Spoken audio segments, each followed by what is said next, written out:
Good afternoon sa lahat ng pa-viewers ko, subscribers, family and friends. Hello sa inyo. Magandang tanghali sa ating lahat mga ka-YouTube. Mabuhay kayo. Shout out, shout out. Hello, how are you? Kay Bing ang always na sumusuporta sa ating channel. Kay Master Baldos na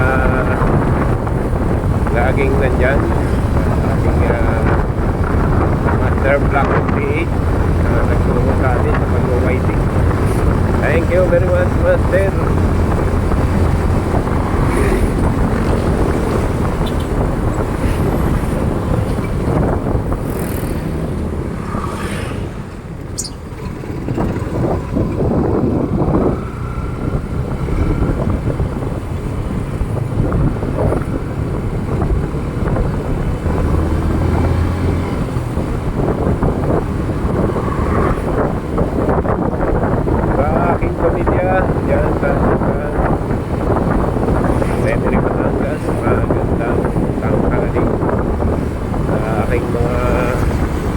Kapatid sa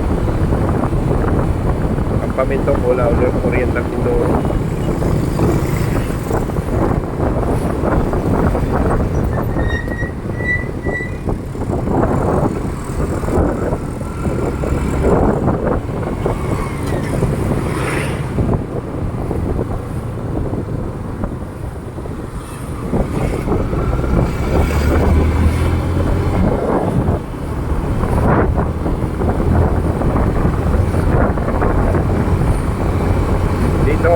Sa Tagaytay, paluwas ng Maynila.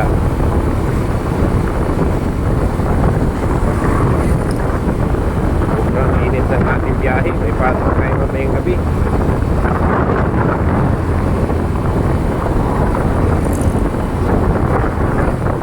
Halifax, Canada, kay Maricel, kay Ronald,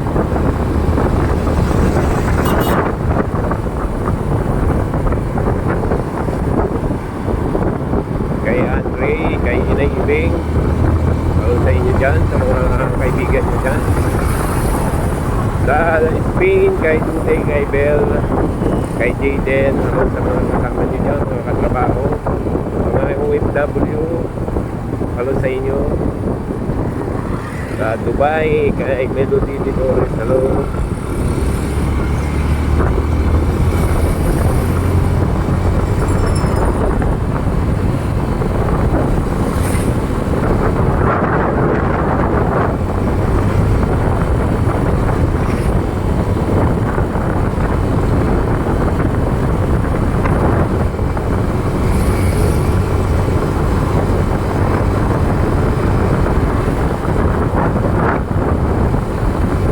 Palang araw sa ating lahat. Ngayon ay Biyernes, ika-26 sa buwan ng April 2024.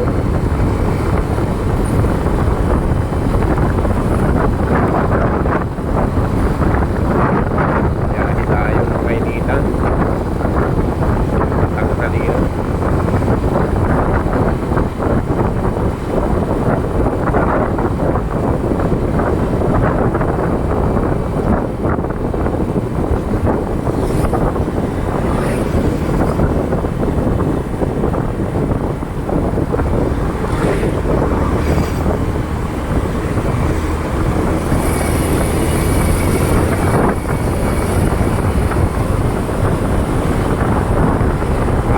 Maglakbay ang ganitong kainitan kaysa sa umuulan.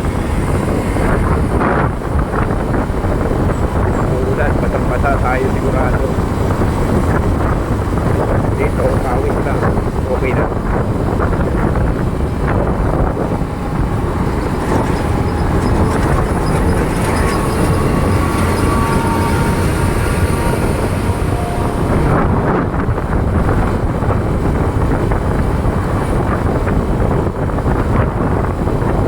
lahat ng mga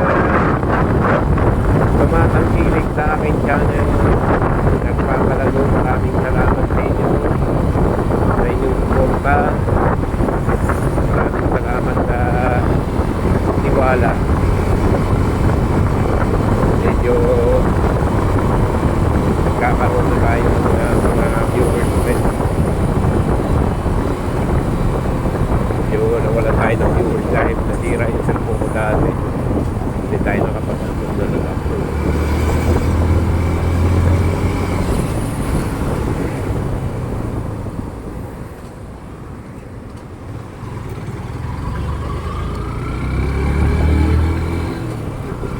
Johnny Utoy Lakdang ng UK.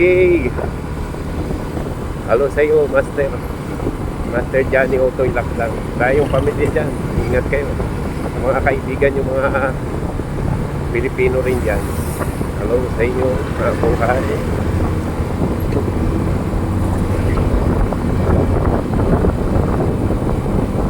Magbabiyahe kayo ng ganito kainit. Magdala kayo ng tubig.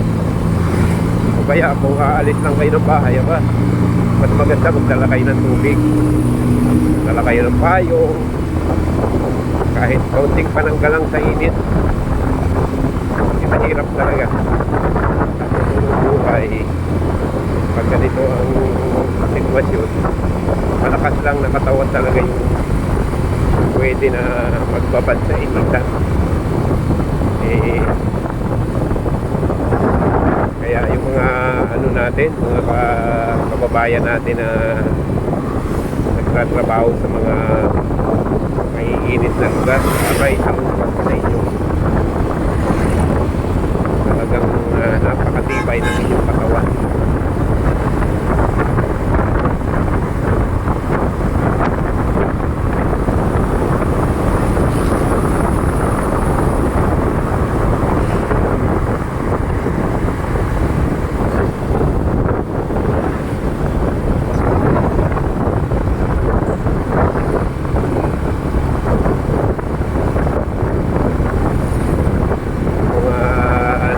Walis construction po yun, napakatitibay ng katawan mo kahit anong init din talaga, parang baliwala lang. Yung mga kaibigan natin na mga nagtatrabaho sa mga kapukiran, yan, titibay ang katawan nito. Tayo medyo kapok na ang ating katawan, medyo hindi na tayo praktisado sa init.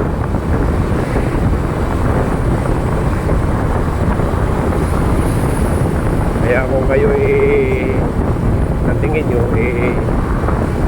high-blooded, huwag na kayo lumabas ng bahay dahil napakainit, baka tumaan ang inyong dugo.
Mamaya sa Maynila, Prado, nakakawin tayo dito. Medyo okay pa ang hangin dito. Medyo may lamig ng kunti dahil Tagaytay ito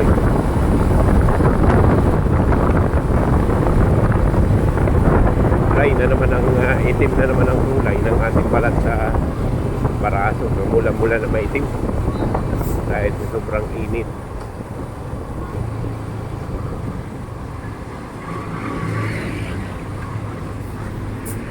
Nandito na tayo, malapit na tayo doon sa construction na ginagawa dito sa Tagaytay sa Porting Mendez. Tignan natin yung mga ginagawa nila dito. Haligi, ang lalaki. Talagang pang malaking ano to. Yan naman para lang sa ikaluluwag ng Tagaytay. Kaya nagawa sila ng flyover na ganyan.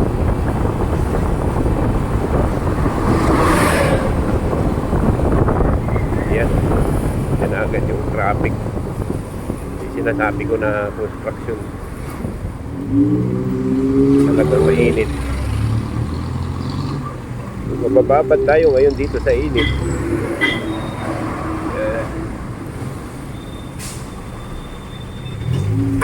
Oy. Pakasal ng busina. Sayawang mo pa yung busina mo.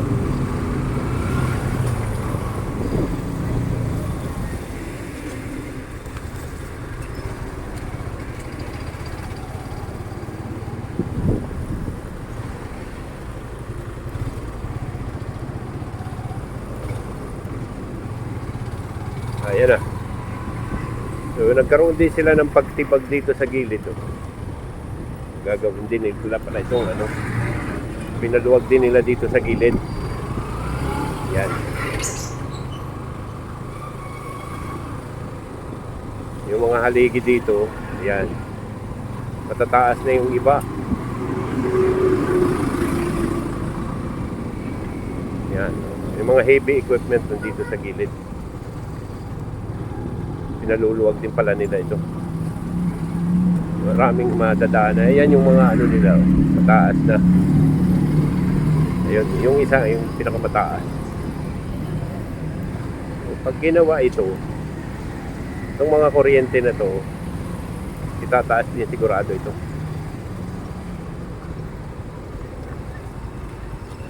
Yan, taas eh.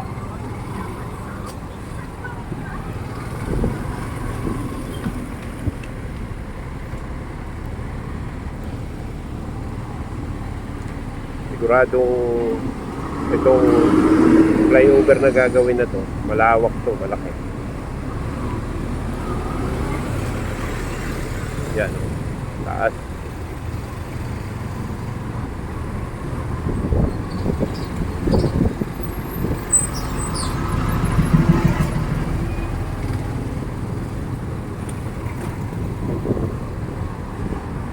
Yung iba naman mababa pa. Natanggalan pa nila ng napasubra yata yung buhos nila. Ayun. Gina-jackhammer nila ngayon yung labik para makapitan ng panibagong bakal. Yan.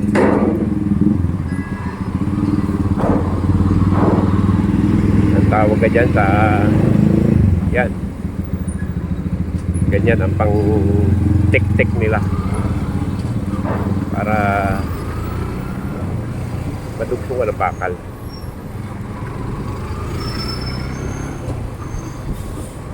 Ito mataas na rin itong isang ito yun.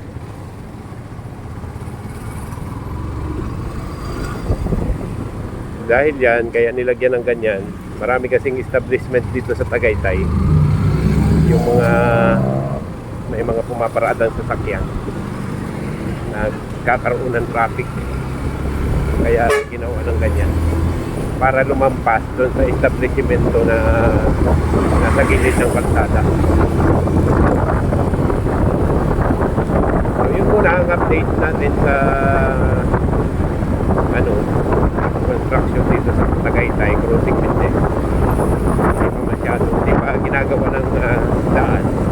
Bali-haligi pa lang.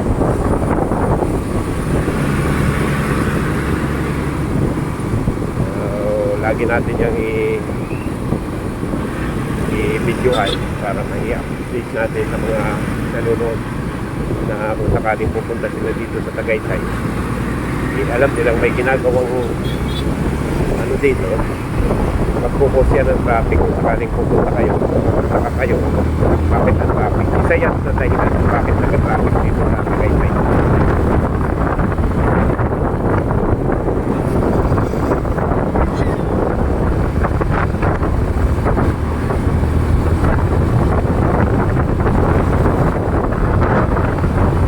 Kulimlim na naman, malamig-lamig ang simoy ng hangin. Sana ganyan din sa Maynila, kakulimlim.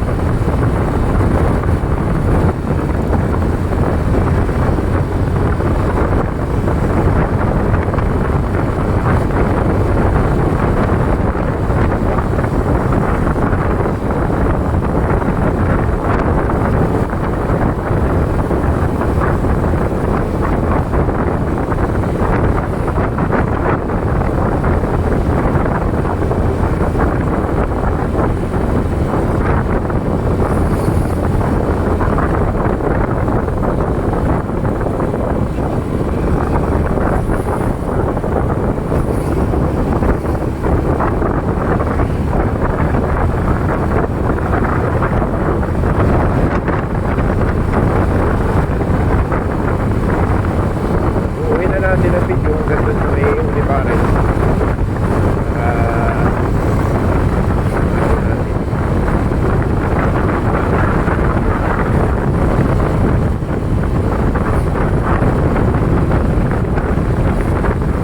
I-upload natin sa YouTube.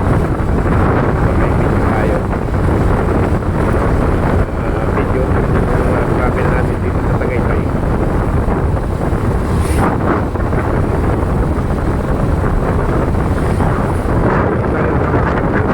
Kasi pasok po tayo.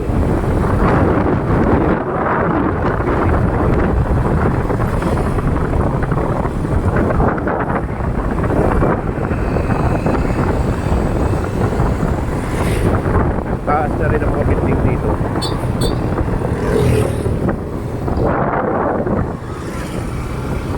Taas na.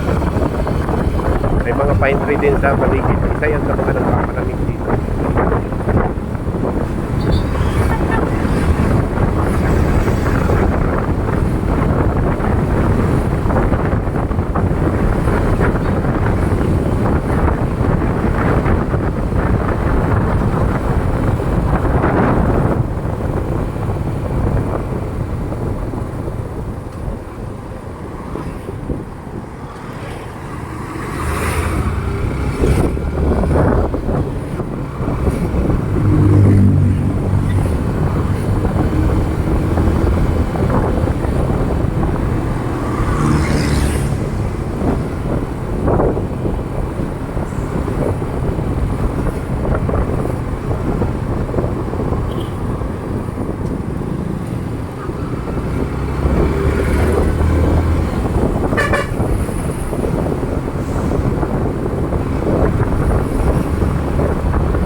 Kilis ng kalsada, mga puno ng nara, mga pine tree. Yan yung mga nakakatulong para matik dito. Mga mataas din talaga ng lugar na ito.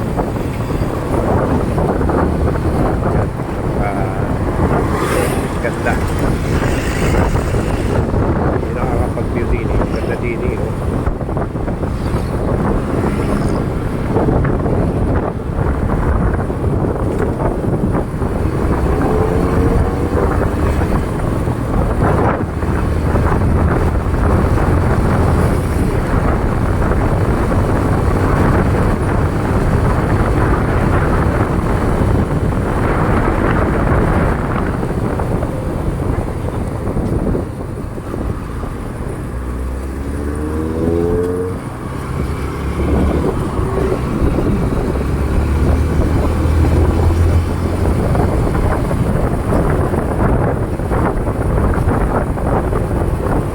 Magandang mag-biyahe dito sa Tagaytay.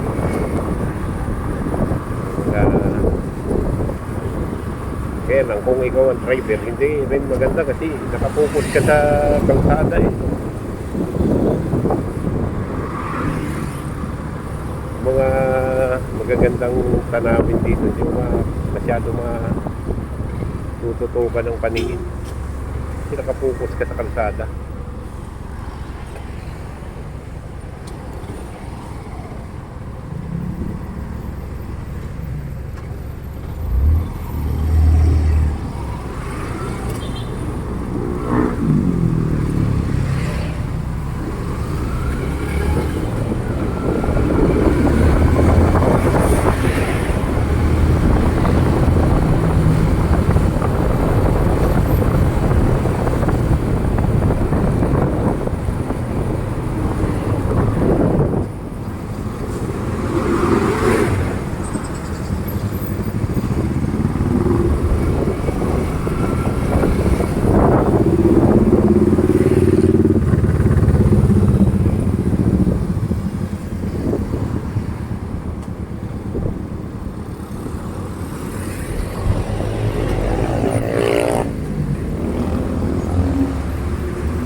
Francis Tolentino.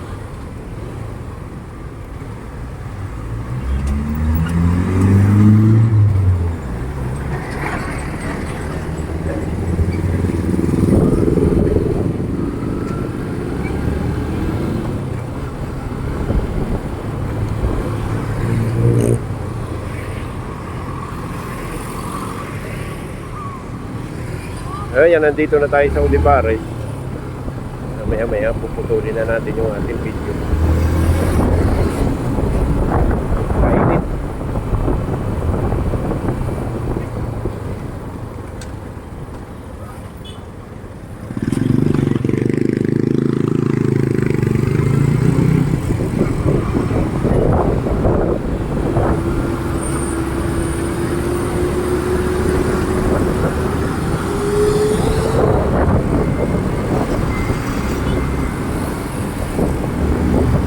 Ayan, nandito, palabas na tayo ng Tagaytay City. Parang isang dito dito.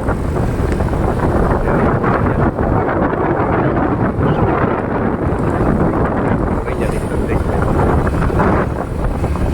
Mga kape-kapehan dito, mga kainan.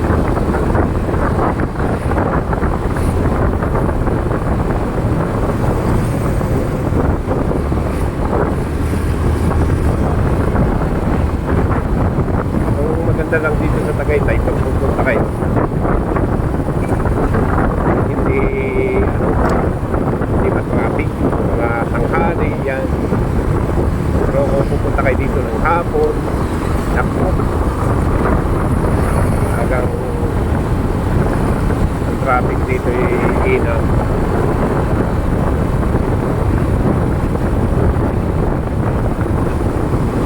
Lalo na pag Biyernes, Sabado, Linggo yan. Talagang napakarami ng mga tao na mamasyal, lalo ngayong mainit. Kaya kung pupunta kayo dito, maaga pa para hindi volume yung mga sasakyan. Pag hapon, yan, ganda ng kalsada, pag mapatong ng espalto. Kaya yung mapaku-paku dito dati nawala na. Mapapukoy. Ngayon maganda na ito. Kaya sinama ko na rin ito para patuloy ang pagpapaganda ng Tagaytay para sa mga taong dumarayo sa kanilang siyudad. Yan. Wala dati ito napakapakuti. Sa lahat po na nakapanood ng aking video, maraming salamat po. Sa mga hindi pa nakakapag-subscribe, pa-subscribe naman po sa aking channel, J. Didores Vlog, ang biyahe ni Joe.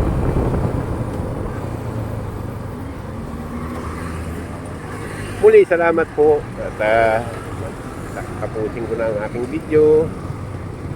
Paalam. Ingat po tayong lahat.